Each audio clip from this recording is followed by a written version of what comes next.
Happy Wednesday, everyone. I hope that you are doing fantastic. This is Ann Darda. I am a professional psychic and Reiki master in Western New York. Just a little reminder, my Reiki healings are on sale this month because April I focus on healing. And so for non-patrons, it's $60 for a half an hour and $120 for an hour.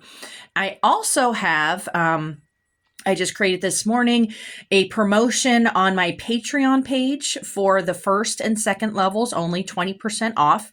And the code is A803D. And so if you just go to my Patreon page, it says April Healing Promotion. Okay, so you are encouraged to join my Patreon family and get all of the discounts and extra videos and things like that I promote just for my patrons. Okay, so the card for today that I found to be very interesting for my patrons was the Magician. Okay, and so I thought it would be a good idea to talk about what exactly does that mean. The Magician is a person that holds power, that they understand the ways of energy and of magic. What is magic? Magic is the creation of something out of nothing. This is a manifestation of whatever it is that you're needing, and in its simplistic form. Everything is energy. So it is a matter of learning how to harness that energy to manifest what you want in your life. Now, many argue about whether or not there's good and bad, black, white, all kinds of different magics, things like that. Ultimately, magic has no color. Magic is just energy. It is all in your intention, all in your purpose. Now, if you're doing some type of magic that is some type of manipulation of somebody else, say like a love spell on a specific person, then that can backfire significantly. I've seen this time and time again.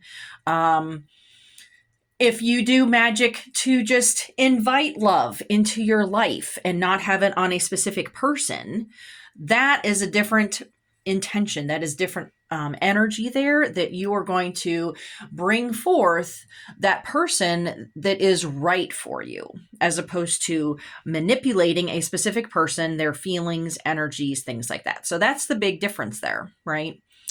Now, in the medieval period, because I am a medievalist and my focus was on the witchcraft trials and the pagan holidays, it wasn't black, white, good, bad. It was low and high magic.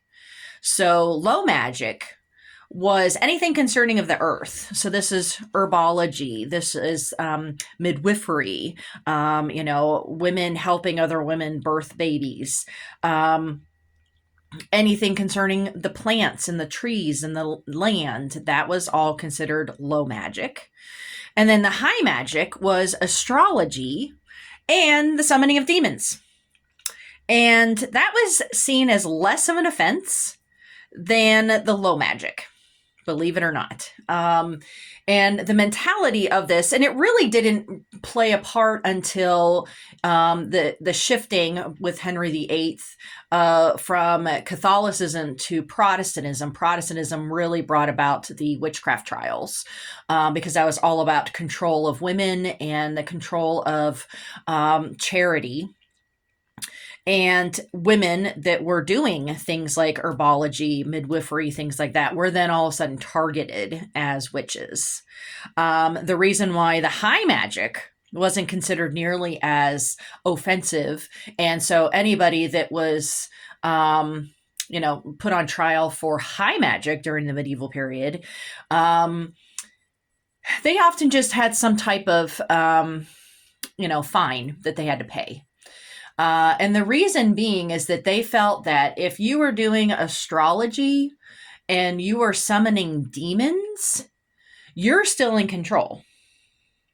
You can summon a demon and have them do something, whatever's, but if you're in low magic, then you have actually, this is their interpretation, you have actually made a pact with the devil. And so you are under his power.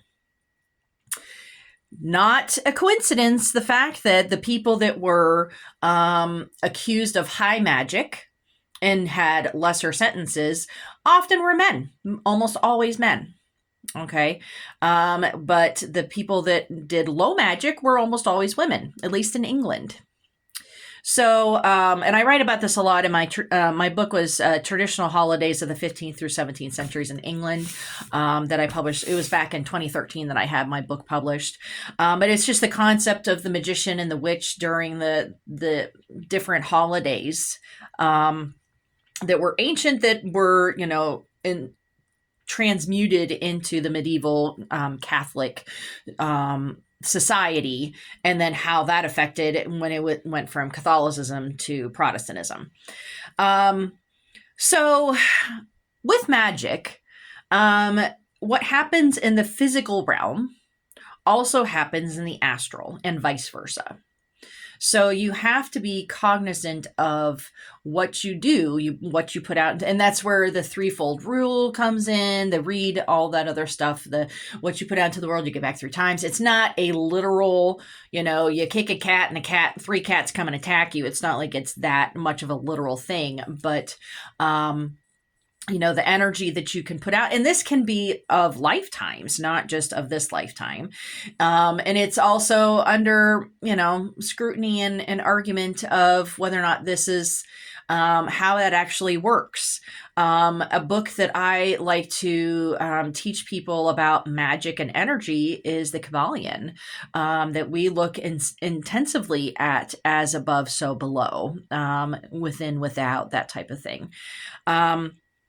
Now, candle magic is one of the most popular types of magic because it's simplistic in its form, and it's also tangible. You can actually see the candle. You can, just make sure to get the right color candle. That also helps with your visualization.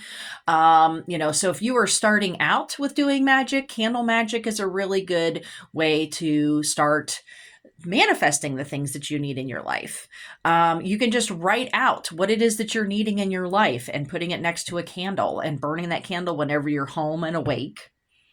And just see the transformation within your own life, seeing how that might alter things.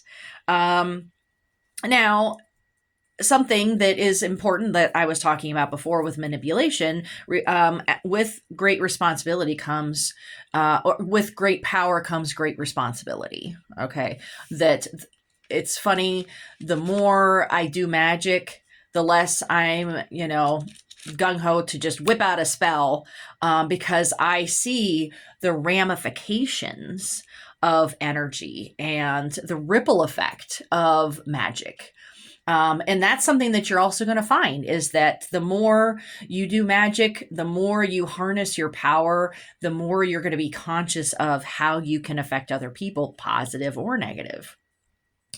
And, things like money magic, and I think that I talked about this in a previous video, that, if you are doing money magic, that's great, but you need to specify that it's not to harm anyone. Otherwise, your favorite aunt might drop dead and you inherit her money or something like that. So that's not something that you really want to manifest. So being very conscious of your powers, conscious of, how your energy is going to ripple out, okay, into the rest of the universe. That is responsibility.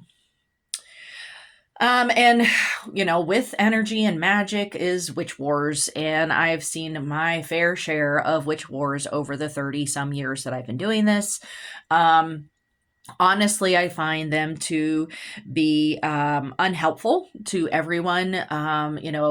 Witches flinging spells at each other and things like that, when ultimately we are the minority in this society. So let's save our energy for, those people that are really targeting us, instead of, focusing on each other. Okay. I think that that's unhelpful, and, that ultimately it's just a waste of time and energy. Okay. Crystals. Crystals are another way to do magic, and I'm actually teaching my basic crystal magic in at Spiritual Landing in Tonawanda on May 17th. So you can sign up for that class if you're in Western New York. And I'm going to be going through their shop and talking about the different types of crystals that they have there and how you can utilize the energy of the different types of crystals for your magic.